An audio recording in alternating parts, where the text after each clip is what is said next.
the KOFA app or on your computer with borderradioaz.org. We are glad that you've chosen us. Stay tuned for What's Up Yuma with Johnny Porter. It's 10 o'clock. You may have heard that prices for used vehicles are up. That car you've thought about donating to KAWC and Border Radio, it could be worth even more today than when you first started thinking about it.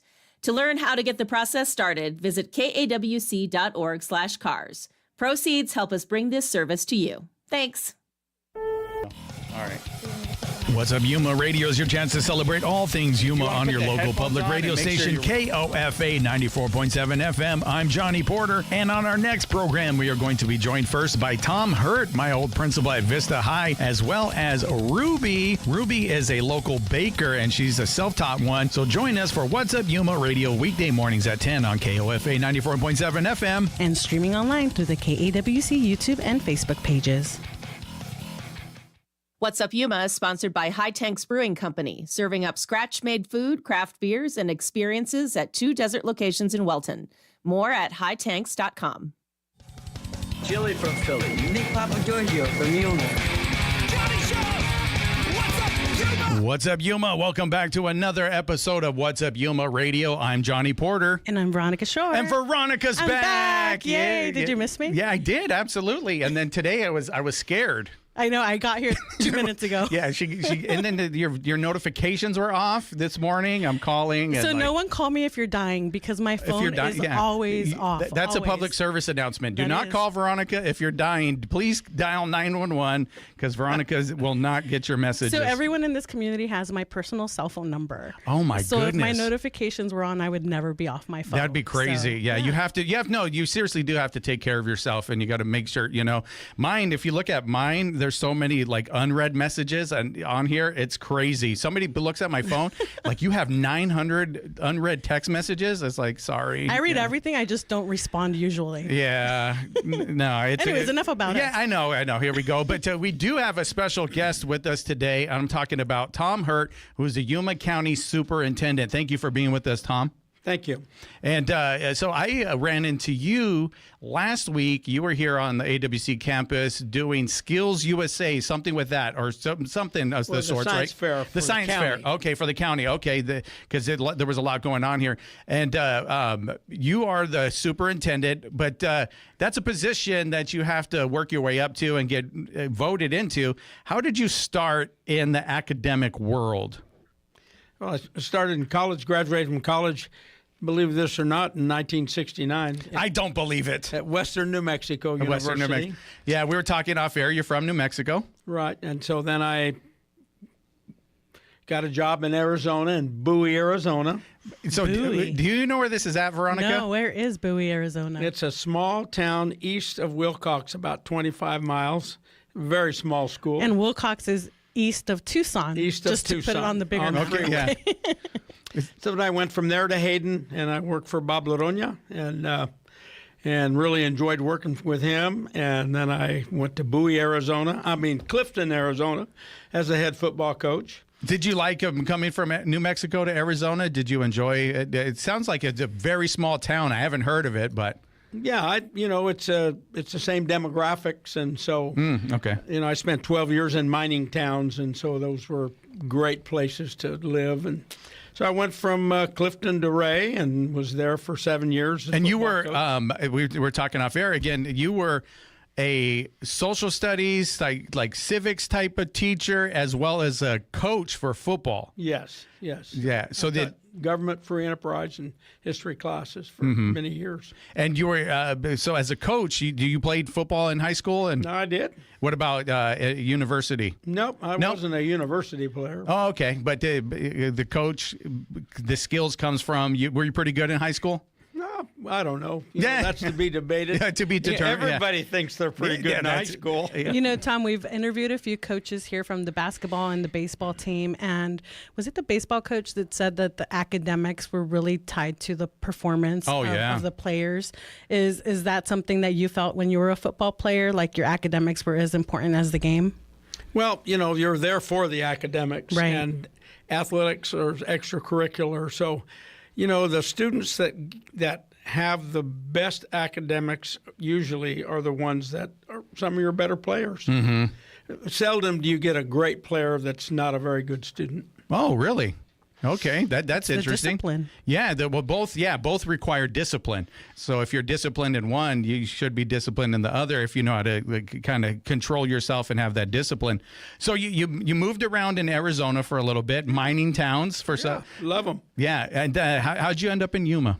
Well, I was coaching at Ray, and then I went to Victoria, Texas, coaching in Victoria, Texas, about 90 miles south of Houston. And I coached there a few years, and I've decided my son was going to NAU, so I came back to Arizona and went to Bullhead City as a football coach. And then the job opened up in Yuma, and Wes Vandenberg called me out of the clear blue sky and asked me if I was interested in the job, and I said, well, send me some film. So he sent me some film, and they had losing seasons for, I think, 20-some-odd years in a row. And what school is this? Yuma High. Yuma High. And Go they had Cramps. losing season, but they had about 125 kids in the band. And so that tells me they have a good community there. If you have 125 kids marching in the band, then you have a good community school. So I looked at the films and moved to Yuma. Okay. So when you got here, you said a losing streak. Were you able to turn that around much? Yeah, we had 4 good years. We were in the playoffs all years. Oh, wow. Advanced in the playoffs the first year, and so we had some good teams, but I really had some good athletes. And the great part about Yuma is the community. We had just a tremendous community that followed Yuma High School criminal athletics, the best booster club. They just provided so much for the kids, and that's why we were successful. Was the kids? We had good athletes, and we had a tremendous leadership by the booster club, and so that was outstanding. We brought the police car lead in. I started that. We brought the siren in. Oh, you started that? I started the siren, how the police fun. car. Wow. Okay. So, the booster club provided the money for those kind of things, and so whatever we wanted to do or they wanted to do, we got done. Oh, that's great. So it's traditional now. Yeah, it's tradition. Yeah, that's pretty interesting. We started that in 1988. So. 1988. Wow. So you were here, and you were also again teaching the social studies and stuff at Yuma High. You kind of, you have this trajectory. You're coaching and you're teaching. And I wonder if there's anything that kind of gives you I don't know if the edge up is the right word, but as a coach, also bringing that to the teaching part of it, does that help at all? Well, coaching is teaching. If you're going to be a good coach, you're got to be a good teacher. So the work as a teacher relates to work as a coach, because if you have good coaches on your staff and you're a good coach and you're successful, that means you have good teachers. They're good in the classroom and they're good on the field. So they directly do relate. So I went to high school in the early 2000s, and Rhett Stallworth was like my civics teacher. Now he's the principal at Yuma Catholic, and he's a great football coach. And he was a football coach at the time. And I also had Curtis Weber, Mr. Weber, who I just saw recently at the Education Foundation dinner. And he was a coach too. And he was like, those two classrooms I remember being some of the most entertaining and fun classrooms. So I learned a lot of civics. So thanks to both of them. Rhett Stallworth played for me. Really? Oh, wow. And Kurt Weber coached with me. Wow. So he played with you at Yuma High? Yeah, I was Rhett's coach at Yuma High School. No wonder he's so great. Yeah. Right, you better send a thank you He was card. an outstanding player. It was a college All-American 3 years. So you when he was in school, you remembered him. He was a memorable player. Oh, absolutely. Oh, okay. And it's kind of interesting, Veronica, you brought that up. So maybe because they were coaches, they kind of had this different way of teaching then, huh? It's a discipline. It's discipline and organizational, I think. Yeah, so you're doing that. You're superintendent now. When did you first become a principal? Let's see. I became the athletic director at COFA in 1991. Oh, okay. and then I became a vice principal about a year or so later. And then at COFA? At COFA. Okay. And then I became the principal at Vista. Mm-hmm. And that's where I was where there 7 years. And that's where I met you, was as at Vista. And I told you a little bit about my story. I went to COFA. I spent a lot of time in Mr. Palak's office, which is the disciplinary guy ever at COFA. But when I got to my senior year, my mom was like, "You're going to graduate. I don't care what it takes. You're going to graduate." And I'm like, "Look at all the credits. There's no way I'm going to graduate. No, we're going to figure this out." And so the way she figured it out, she heard about this school called Vista. And she said, "Look, we're gonna make this happen. And Vista has these classes that you could go to from 1 to, I think it was 5 p.m. at that time." And she said, "You're gonna do this. We figured it out. I got with everybody. You're gonna go to COFA in the morning, and you're gonna take a few classes there, and then you're gonna go to Vista in the evening."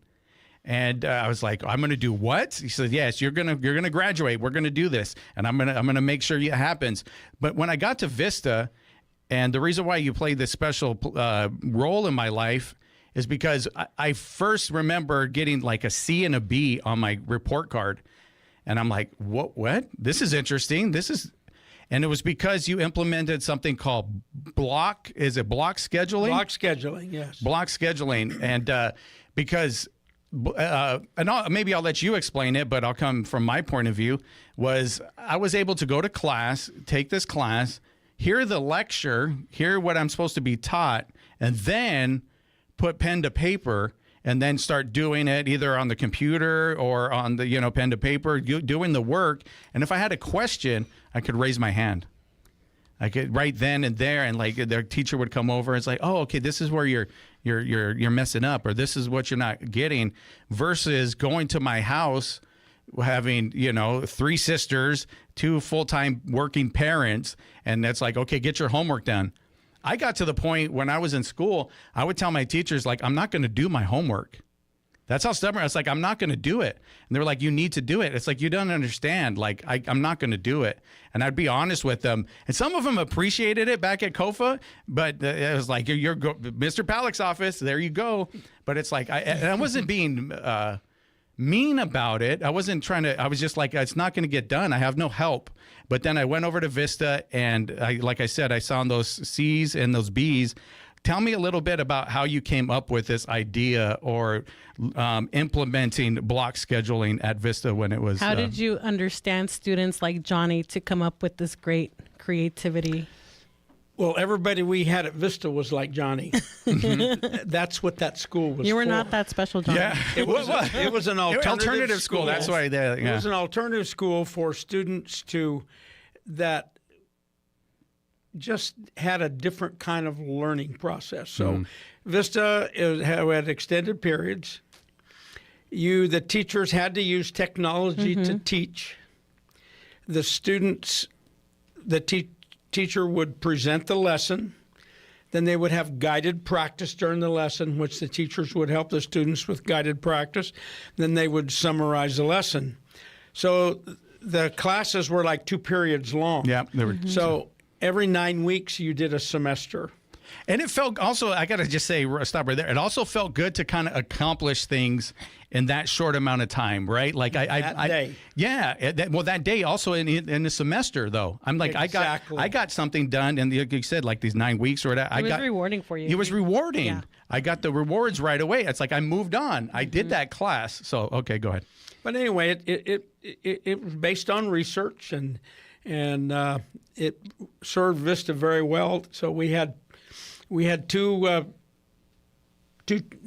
groups of students. We had one group in the morning and one group in the afternoon. So we served a lot of students, and we had graduated quite a few students every semester. And so it was just it was non-threatening environment. We seldom had a discipline problem in school. Really? And that's interesting. Right? It's interesting because, like you said, it was for people like me. It was an alternative school. I remember all the kids I went to school, T.J. Worley, Stephanie Coolidge, VJ, all these, and it's like we all had issues. We had our issues. We're either at home or certain things. And when you told me that you seldomly had these problems and disciplinary actions, it was like, wait a minute. Why? But go ahead. Well, you can't remember any discipline issues No. at Vista because the students were busy. The learning was aimed at the students, not the subject. They taught subjects, but the whole purpose of Vista is to teach the students. And a lot of times a teacher just gets up and just teaches air. They teach, but they're not individualizing the instruction. So Their classrooms are too big. Pardon? Their classrooms are too big. Well, there's just a lot of things. First of all, if you were going to teach at Vista, you had to want to teach there. If you were a student at Vista, we interviewed every student, and they wanted to be there. Okay. We had an interview with the parents, and we told them what it was going to be like, and they wanted to be there. So, just like you, John, you wanted to be there. Yeah, I really did. So I'd say 95% of our students really wanted to be there, and they worked hard, and they got their credits, and they moved on. A lot of kids went to college from there. Yeah, and you said one thing. We're going to take a break real quick, but I wanted to talk about one of the stories that you had. You had a student previously at a previous school that kind of you had the altercation with, and that became your student over at Vista. So we're going to talk about that after the break, if that's all right. Okay. All right, we're going to do that right after this. You're listening to What's Up Yuma Radio right here on 94.7 KOFA Border Radio.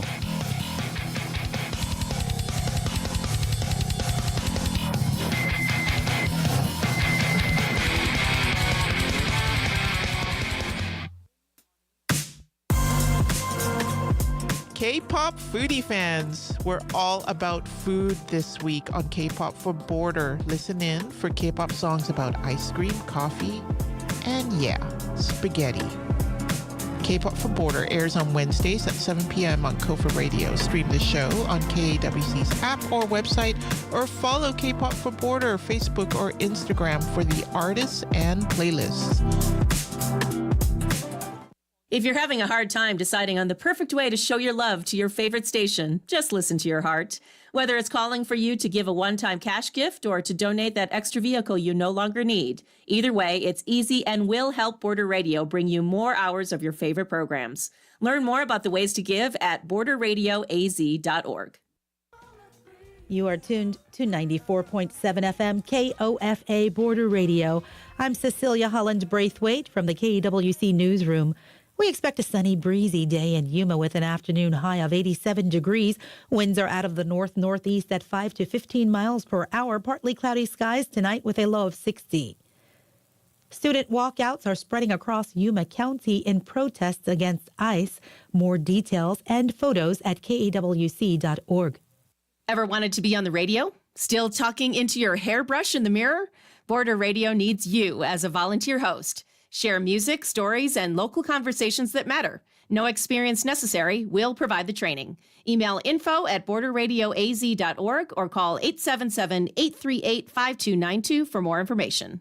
For over 55 years, Border Radio KOFA has been a voice for music and culture in the region. We play indie, soul, funk, world beats, and more, plus local stories and live sessions. Tune in live at 94.7 FM, on demand at borderradioaz.org or on the KOFA app and discover your next favorite song.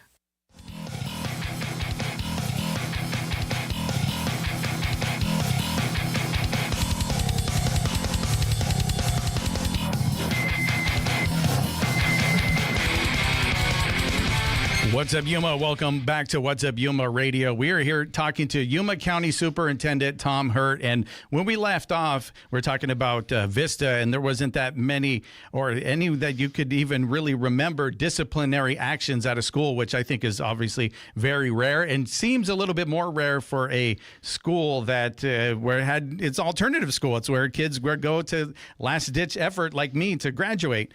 But we have a story that I want you to tell about one of the students that you had at a previous school, and you ended up seeing a familiar face.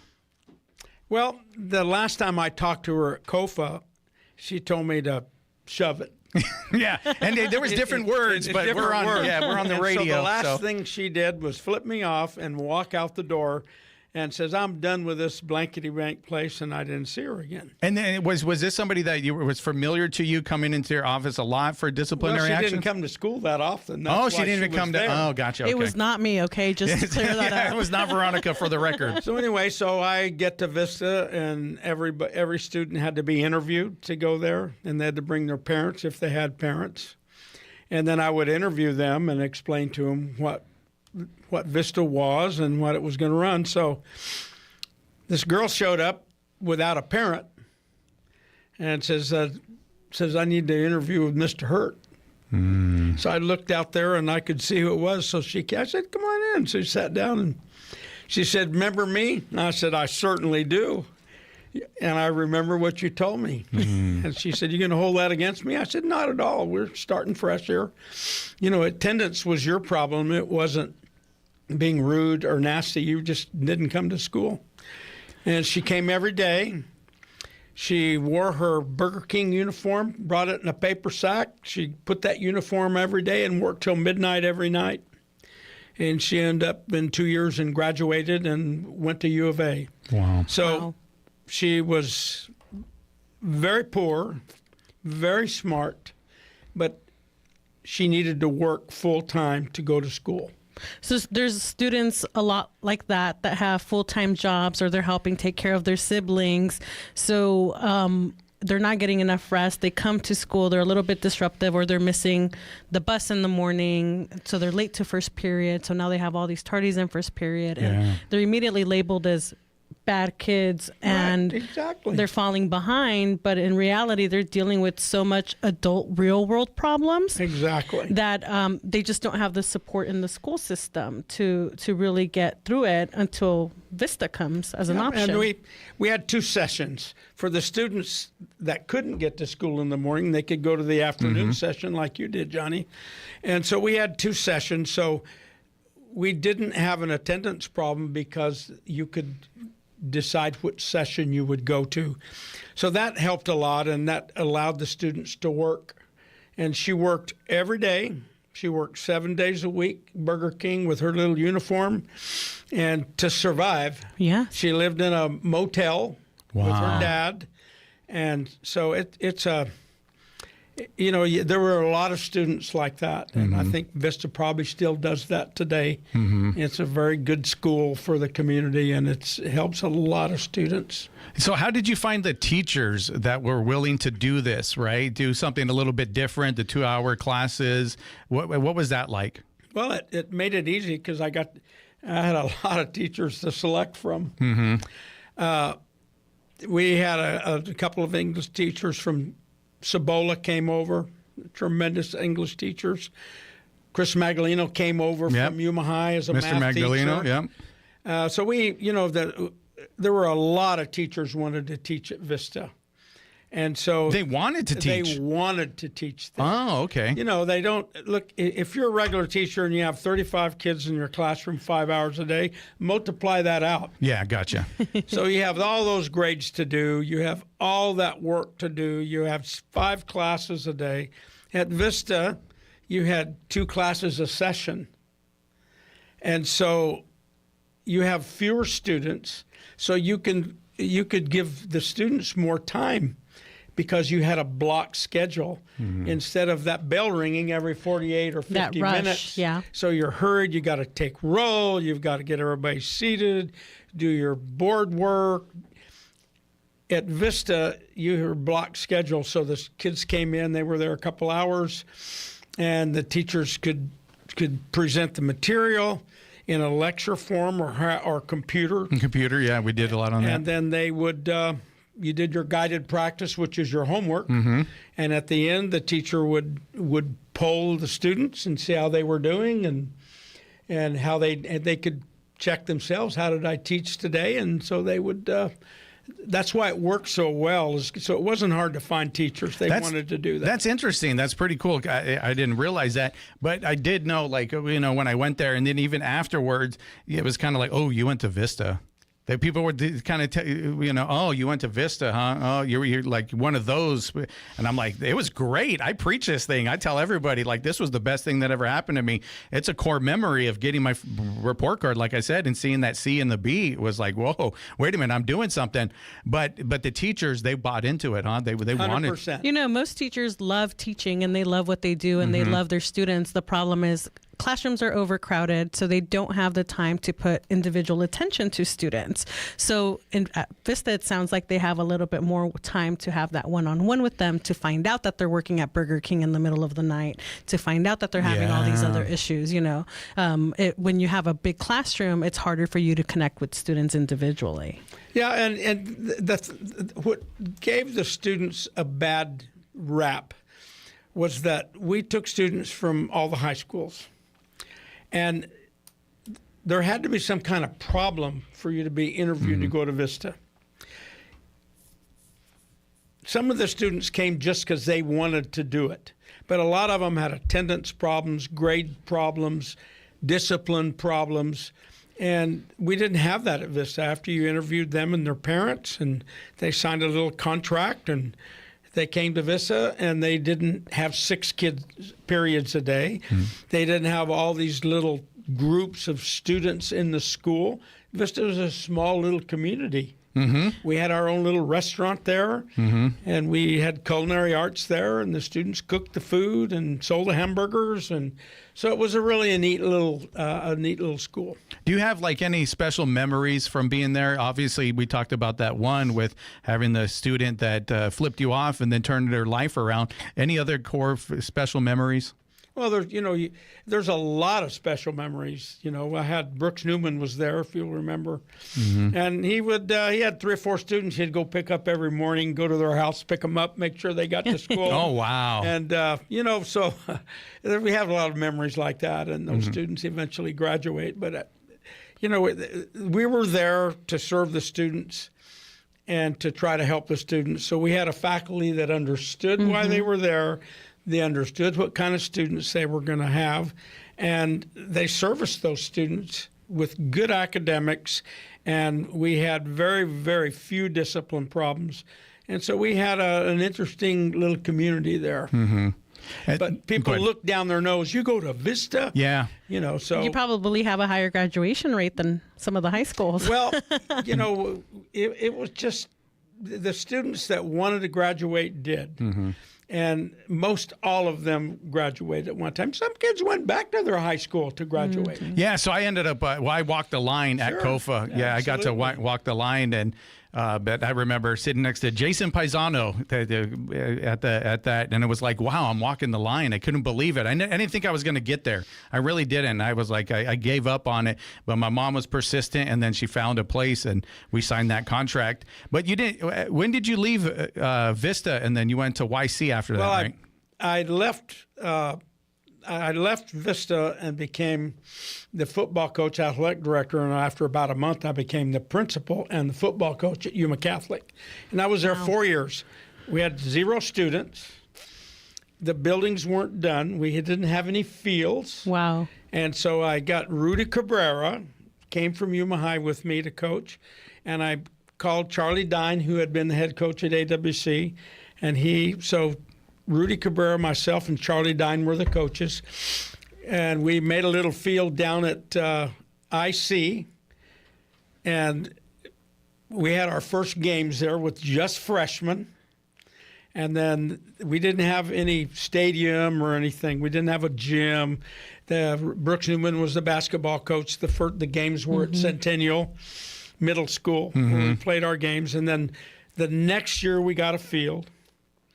And then we got a baseball field. And then so I was there when it started. When I left, we had almost 500 students. Wow. And so it was just a great place. Did you implement the block scheduling there for a time? Pretty much. Yeah, pretty okay, much. Something similar? And we brought the technology thing there, where teachers would teach the students. Every student had a laptop.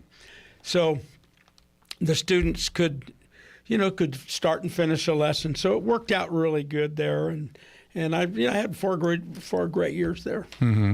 And then what was the rest of your trajectory? How'd you become a politician now? Because this is a position we talked that you have to run for office and you got to get voted in. So how do we end up here? Well, they had an administration change, and so I left Yuma Catholic and went to District 1. Mm. And that's the elementary, right? Yes. Okay. Elementary district. So I became the principal at 4th Avenue Junior High School. Oh, that's my middle school, yeah. Mm-hmm. So then I became the associate superintendent of District 1 for 7 years. Okay. And then I retired, and that's when I phased into being the Yuma County School Superintendent. You have so much energy, Tom. Well, thank you. But, anybody that's ever taken a different job is infused with exuberance. Mm-hmm. I mean, anytime, like I know how you feel right now about your new position coming up. And when you got this job, I know how you felt that day. If you take a different job, you just have a lot of energy and a lot of plans that you would have never had before. Mm-hmm. So changing a job or location is just so exciting for the person. It rejuvenates you. It gets you excited you again. Make different plans. You can't sleep at night. You're making plans to do. Yeah. So I know exactly how both of you felt. Yeah, absolutely. But was there a little bit difference where you had to run for office now? I kind of teased about the politician thing, but you do have to go out and you have to get elected to this position, correct? Was that a stretch for you or something new? Or yeah. Tom Tyree retired, and he went to Steady as the superintendent. So I was appointed. Good. They came to me, and there were a couple other people, and I told them that I was interested. So I gave a speech at the Republican Party, and so I was appointed county school superintendent. After I was appointed, then they said, "Oh, by the way, you have to run in the next election." Oh, so you were appointed first, and then they're like, "Oh, by the way, this is also part of the fine print here." Mr. Jones told me, "Yeah, you got to run the next election." So okay, so I did. So I ran. In 2 years that I ran, and those 2 years were up. So I ran in the next election. And so I'm on my second term as Yuma County School Superintendent. So it's completely different than being in a school district. Yes. Because what we do is almost everything we do is just following the Arizona Revised Statutes. Okay. We handle all the school board elections, the recall elections. We handle override elections. We handle all the school elections. We appoint people to be board members when they resign or move, and then we're a service agency for the schools also. What does that mean? Well, like we really try to help the rural schools as much as we can. We have rural schools in the county that are grossly underfunded. By advocating for more funding for them? Well, and trying to help them. Okay. And so that's basically what the county school superintendent does is that, your specific duties are assigned by the Arizona Revised Statutes. What you do on top of that is how much energy you have. Yeah. But the elections and, that keeps us pretty busy. But Tom, I think it's great that you're in this position because you have firsthand experience from the classroom all the way to leadership levels inside the school system. So you understand the needs of not only the teachers, but the students and the administrators. And that has paid off greatly, like it paid off greatly for Tom Tyree. He had experience also. So, that's important to be able to, when you visit a school, you understand. You understand what that person is going through. And being a principal in a school is most difficult. You have to tend to the needs of the teachers, the students, the classified help, do the best job you can. The principals, their students take a test every year. It's printed in the newspaper. It's talked about on the radio about the schools that got an A and the schools that didn't. And so there's a lot of stress for a school administrator today that we never had when I was an administrator years ago. Yeah. There's a lot of stress. And I think, technology, cell phones has created a lot of more difficult situations for teachers and administrators and students. So why do you think that? Is it the attention span or them pulling out the phones in class? Well, you go in any restaurant, and if there's 50 people in there, there's 25 of them are looking at their cell phones, and they're adults. Yeah. But yet they talk about the students who are always on their phones. But you go anywhere, you see the adults are on their phones. So by having the students have their phones creates a lot of problems. They take pictures of each other. Oh, yeah. It's stressful with each other. You know, they post their stuff on Facebook and social media. They get bullied because of it. They get bullied because of it. So the cell phones have created a lot of stress for I think in Yuma Catholic, you got to put the cell phones up. I think some schools, you have to put the cell phones up when you come to school. So, but that's added a lot of stress for school administrators. Yeah, I remember I did, before this, I used to have a podcast, and I would do it at different locations. And I did one at COFA because it was for the Harvest Dinner. A celebrity chef was coming in, and he was taking a tour of COFA and all their culinary stuff. So I did it there, and they gave me a tour of all of it. And when I went into the classes, that's the one thing I noticed. There was a lot of kids on their phone in the class. And so I was like, this is interesting. Like, I didn't expect that. So I talked to the teacher afterwards, and I'm like, what's up with the kids being on their phone? And they were like, well, there was one incident where somebody took a phone and then it broke, and then the parents complained, and they said, we're going to sue you because you broke my kid's phone. And so, like, we don't know how to handle this situation yet, or something. It was something along those lines. And I was like, oh my goodness. Because a lot of the kids, they're like, the guy was trying to give the lecture, and they were on their phones and doing stuff. And I'm like, this is crazy. So it's stuff that you didn't have to deal with before is now on your plate. Yeah. So, it's a kind of a funny story. When we first got the internet for the high school district, I was at COFA. Danny Farr was the guy that pushed it and make sure that we had internet for all the classrooms and the students could use technology for their lessons. So one of the guys that was in charge of technology told Danny, you're going to have kind of a filter on that. He said, that's up to the teachers to filter. Teachers have to be aware more of responsibility what the students for are the doing. students. Yeah. So he came to me and he said, Tom, what do you think about that? I said, well, you know what I think? He said, we can fix that real fast. And he said, okay. So we made a little plan. We went up to Danny's office and how you doing, Dan? How you doing, Mr. Farr? And he said, put in this website on your computer. He said, okay. So it was a gross porn site. And he goes, oh my gosh, get this thing off my computer. What's the matter? Get it off my computer. So he did. He said, the tech guy said, Mr. Farr, that's what the students are looking at in school. A teacher can't control that. Yeah, every no way. Every day.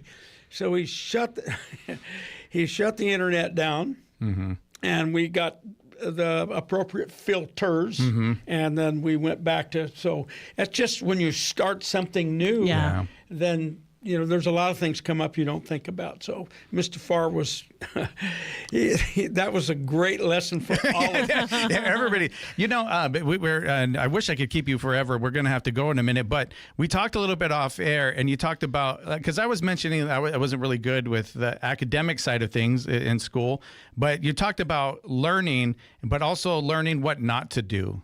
Right? Can you speak a little bit about that? We were talking about earlier. It's like sometimes you learn, and that's how you learn, is by learning what not to do. Well, one of the best lessons that you learn is learning what not to do. You just learn, like yourself, you explained to me how you came up in this program through starting, and you, by making a mistake, you learn how to do things the right way. Yeah, I was talking about Russ Clark, and Russ would be like, shut off the mic and go to break. And like, if you say that one more time, he was, and I'm like, what? He's like, get your ideas together. You're just emotional and you're ranting and nobody can understand what you're talking about. But I took it and I listened, and it's like, I did learn very quickly, and on that, what not to do. Exactly. So, life teaches you lessons every day, and we learn how to react to situations every day. And a lot of the ways we learn is by making a mistake at one time, the way we reacted to a lesson or one of these life lessons, and we reacted the wrong way and we pay the price for it. So eventually we learn how to react to situations the appropriate way. I just had a conversation with a really good friend and mentor of mine last night about when you overreact to something, but then it's good to pause and learn from it. So I said, this happened, and then I had to pause and grow from it too. And it's an immediate reaction to growth. So if you're self-aware and you stay on top of that, then it's easy for you to go to the next step. But you have to be self-aware. One of the lessons you learn in administration, in life, is that when somebody comes to you with a problem or you have a problem, I always tell teachers, principals, wait 24 hours before you make a decision or you even try to deal with it. 24 hours, it all looks different. The emotions are gone. That's great advice. And the other thing that I tell administrators or anybody that works with people, before you leave for the day, make a to-do list for tomorrow. And don't make it 50 things long. You're not going to do 50 things, but the 3 or 4 major things, make that list, think it through, and leave it on your desk.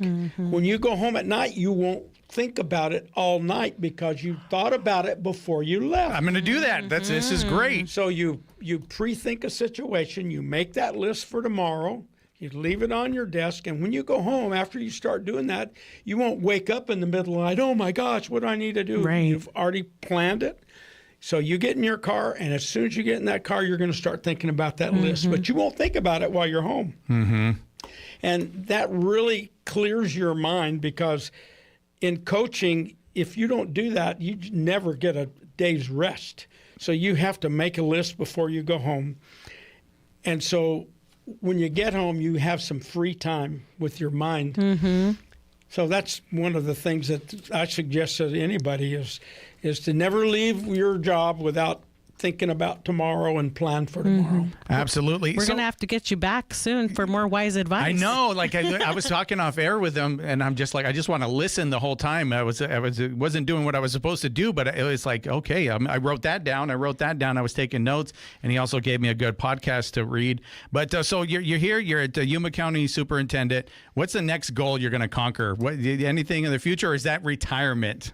Well, eventually I'm going to have to retire. I'm 81 years old. 81. I would not guess that. But I like to get up in the morning and shave and go to work, and I like to interact with people. So whatever's in my future, I hope it has to do with working with people or helping people. Because, I spent a lot of years in this business, and to sit at home and work in the yard is not one of my goals in life. Yeah, absolutely. And I do want to end with this, though. So you mentioned Tom Tyree. I think he was my principal at Gila Vista, or he was at Gila Vista at some point. Right.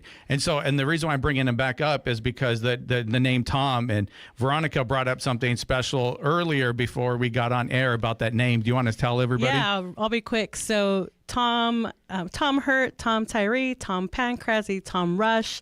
They're all men that were around in my life when I was pregnant with my youngest, and I was having a hard time naming him.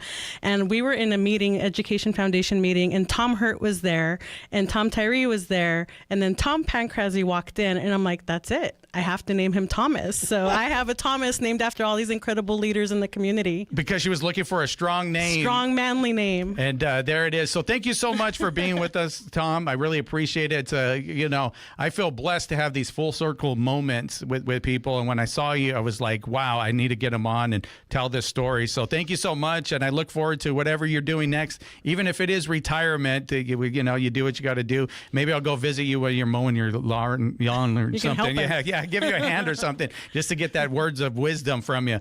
But with that, we are going to take a break, and we'll see what we're going to be back with right after this. You're listening to What's Up Yuma Radio right here on 94.7 KOFA Border Radio.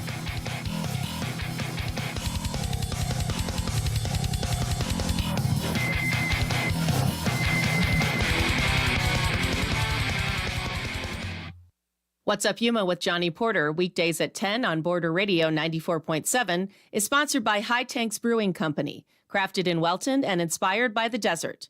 2 High Tanks locations offer scratch-made food, handcrafted beers, live music, and experiences like farm tours and glamping. More details at hightanks.com. I'm Maria Hinojosa. Next time on Latino USA, we bring you a taste of the newest season of the Futuro Studios hit show, La Brega. You couldn't, in good faith, stand back and look up at that pedestal and say, Un Ponce de Leon is standing tall and proud and straight, you know? That's next time on Latino USA. Sunday mornings at 10 a.m. on KOFA Border Radio 94.7 FM.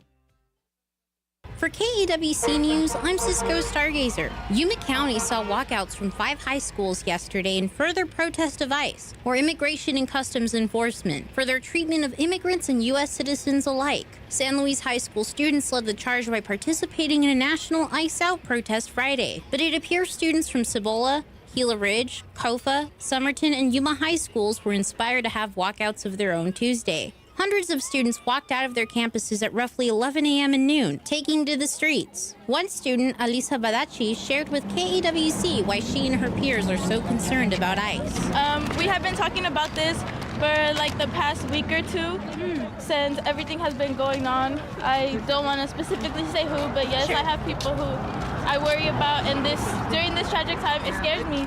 It scares me because I don't know what's going to happen. To see images and learn more about the walkout, stay tuned. We'll have more later this week. For KAWC News, I'm Cisco Stargazer.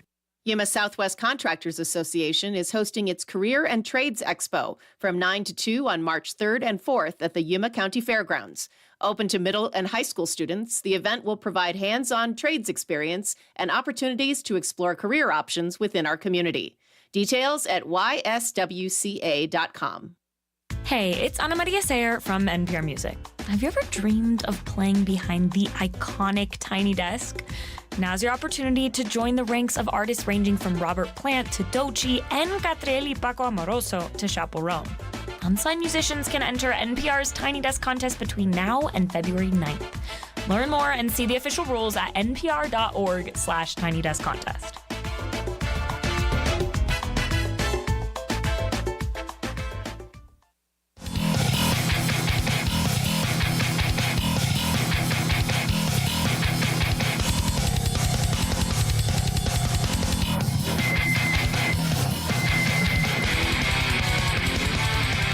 What's up, Yuma? Welcome back to What's Up, Yuma Radio. We are here now joined by Ruby Ramirez from Bake It Good, and she brought some baked goods, I believe, over there. And every day this week, we've gotten a treat, so it's pretty cool. Can you please call Brian Nance at Elemental Life Spa and tell him why I can't lose weight? Yeah, that's it. It's my fault that we're getting all these goodies. Brian, if you're listening, it's because we're getting goodies here. But thank you for being with us. Thank you so much. We're going to get you real close to that mic. Okay. Yeah, be as close as you can to that. So Ruby, I recently met because our sons play basketball together, and her son was like, "I heard you're on the radio. You need to have my mom on there." Really? So the son? So the son was the one advocating He for connected her. us together. Yes, I love that. Yeah. So they've been on TV. Recently because of their sports win and losses and everything, and they talked about media training, and Ben's like, well, my mom's on the radio, and so anyways, we made that connection there. Oh, very cool. My son got told me, oh, I got you hooked up with Veronica. She's going to get you on. And I was like, what? Very cool. So, and how old is your son? 16. 16 years old, and he's already your PR person. Yeah. That's pretty I know, cool. right? Yeah, it's like, your mom, you're going to do great. You're going to do great. He did. And so Bake It Goods, or Bake It, right? What's it called? Bake It Good? Yes. So baking, has that always been a thing? Are you from here in Yuma? Did you bake cookies and sell them on, No, actually, I was born and raised in Los Angeles, California. But since I was a little girl, I'd watch a lot of baking video and TV shows, yes, cooking channels. And I didn't know why, because, I was younger, so I wasn't in the kitchen cooking or anything. But it would just catch my attention, and I would like just the sit Cake there. Boss and all those other shows. And then even just like the cooking, because I also just like cooking, I just love regular cooking. And then from there on, Cake Boss came on, and so I started watching that, and I was hooked. Okay, that specifically that one, Cake Box, that like took it to the next level. Yes. Oh, okay. So, but you're young. Did you experiment with cooking? Did you try it at all, or? I would make weenies and cheese for my sister. Yeah. The best dinners ever. Yeah. And so, but not much. Not honestly, no. My mom was very hands-on with cooking at home and stuff. So. Okay. Then you see your mom cooking though. Yeah. Okay. She's a great cook. Everyone loves her food. In our family. What's the best thing she makes?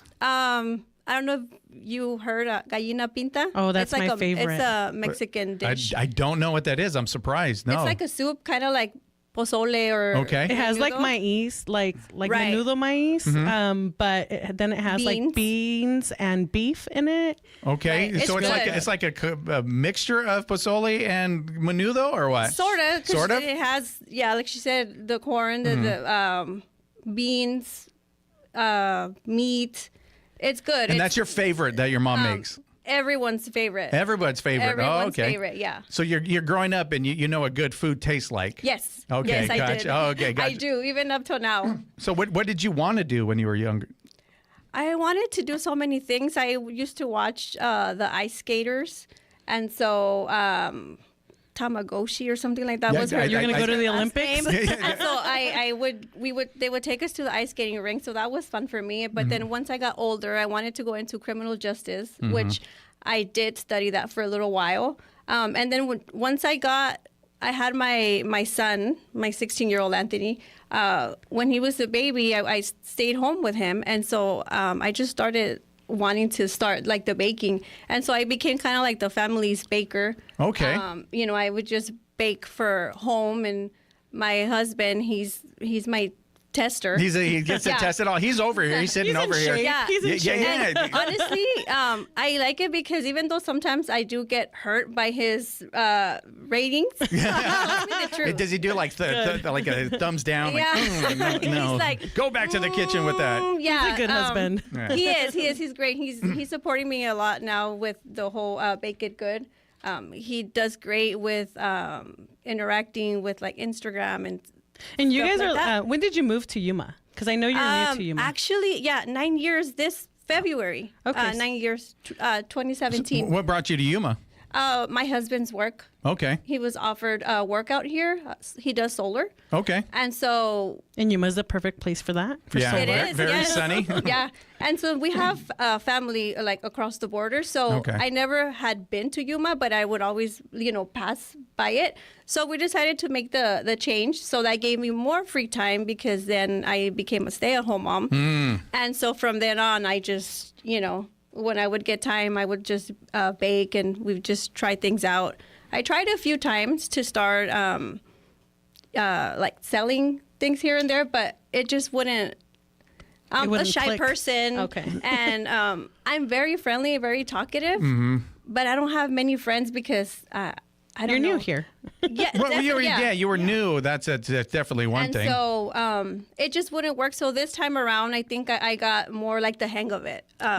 What do you mean? Well, you have Instagram now, so that makes it easier to interact with people. Because my family loves my pastries and my treats. And so they'd encourage me like, oh, you should try to. And I would be like, yeah, but who am I going to, give it to or sell to? And so that's where I'm saying where now I decided to just, take the leap and step out of my comfort zone. And so with the, my Instagram page and things, I'm trying to, make something happen. And she's good. So she sent like Ben with the churro cheesecake the other day. I'm like, oh yeah, we definitely have to get her on the show. Oh, really? Oh, okay. Oh, smart. So she's learning quick. Ben was like, my son was like, oh, my mom sends this churro cheesecake for your mom. And then Ben's like, oh, funny thing, I am mom. Like, I had to fight them for it. And that's mine now. Yeah. Mom, I don't know what you're talking about. She didn't send anything with me. Yeah. And that's my love language. When I like people or just in general, I like to right away. Like, what can I bake them? What can I make them? And I love. So why baking?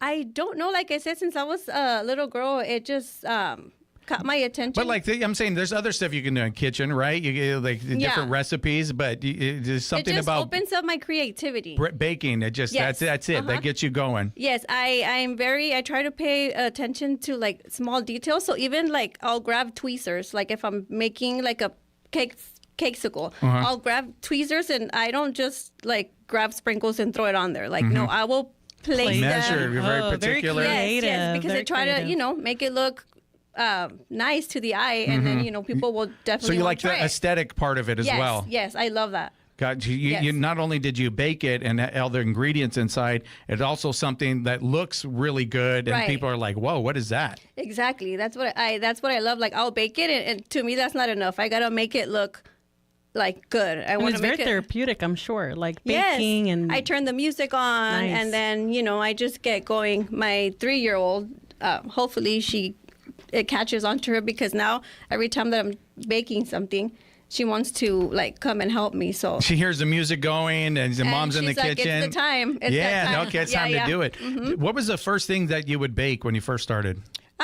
Simple stuff. I would just cupcakes. Cupcakes. I remember my sister turned 21, and she's not she doesn't really like cake and things like that. So she asked me, she's like, I don't really want a cake. Can you just make me cupcakes? And I was like, yes, of course. So I made her the big 21 and like Roman numerals. And I just got it together. And so that's what we had for her 21st birthday. So cupcakes was definitely the first thing I started baking. Cool. And then what'd you graduate onto? Like, what was the next thing? Like, okay, I got cupcakes down. My sister loves it. From there on, I started just making my son, they're very plain. They're not so much of sweets. So I just started making them like the big the plates of just cake. No frosting. Oh, okay, yeah. Cake, but then I feel like that's boring. That's what they like to eat. But I'm like, really? Just bake it, and they just want to dig into that. So I'm like, okay, that's not that fun. I don't get to decorate it. So how do you feel being on your I can never say the word entrepreneurial. Your husband has a few businesses too, so you guys are a very business-oriented family. He has a golf simulator, and I believe it's the first one here in Yuma. Okay. So he rents it out for stuff, and so that's It was at Elemental Life Spa last week at their ribbon cutting. At the ribbon cutting. Oh, I think I saw something about that. Yeah, I think I saw like a picture or a video. Like the Wax Shack or something like that. It has a fun name. Yeah. So, and he's the one that helps me with. He made up his own name. He helped me with my name, and so he's the one that's always just pushing me and having me step out of my comfort zone. And so it's fun to it's something that I'm doing out of my home, but I do hope to one day here in Yuma have a little bakery of my own. That's like the ultimate dream for me. We have a great SBDC center here, Center for Small Businesses. What is it? Yeah. Oh, nice. So you have to go visit them. We had them here a few weeks ago. Yeah, nice. They'll definitely help you get all that stuff started, or help you advance and give you a plan. It's a really, really good resource. Oh, awesome. I'll check them out. Yeah. So when did you start it? The Bake It, when you come up with the name, all that. When did you, like the Instagram, when did you say, I'm doing it? So this was just sometime last year. Last year. Okay. So you really knew at it. Yep. Because, before that, I had given myself another name, and I was doing Ruby Sweets. But then when I tried to pick it up again, I was like, that's kind of like a boring name. Everybody knows you don't my like boring Ruby. At all. I've noticed that about you. No. And I was like, well, Ruby is they already know my name. So then, I don't know, one thing or the other, that song, the Whip It. Whip It Good. Yeah. So then from there, I was like, Bake It Good. Bake It Real Good. Okay. I love that. Yeah. So can you add that song to some of your reels? I know, right? You need to put it in there. I should actually. Yeah. So that's where that came from. So how's it been going so far? Good. How are the Valentine's orders coming in?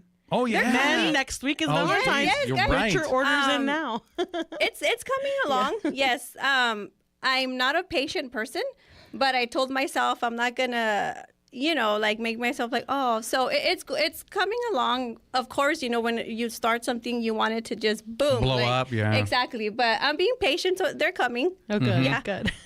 I saw a TikTok. The reason why I brought that up because I saw a TikTok last night where there was a baker and she was saying, "Do you want to see how many orders we have for Valentine's Day next week from the husbands?" And it was like 0. So she's like, "This is your reminder to put it in." That's actually a really good TikTok right That's there. why I brought that up. You have to make your own now. I do. I have to also start doing my TikToks. manager over here is Your always manager always telling me TikToks and this and that, and I'm like, I have to concentrate on the baking. Remember, without the baking, you have to be the social media person over there. there. She can't do everything. Come on. She can't do everything. So tell everybody real quick. We're running out of time. How to get a hold of you on Instagram or TikTok, wherever you're at.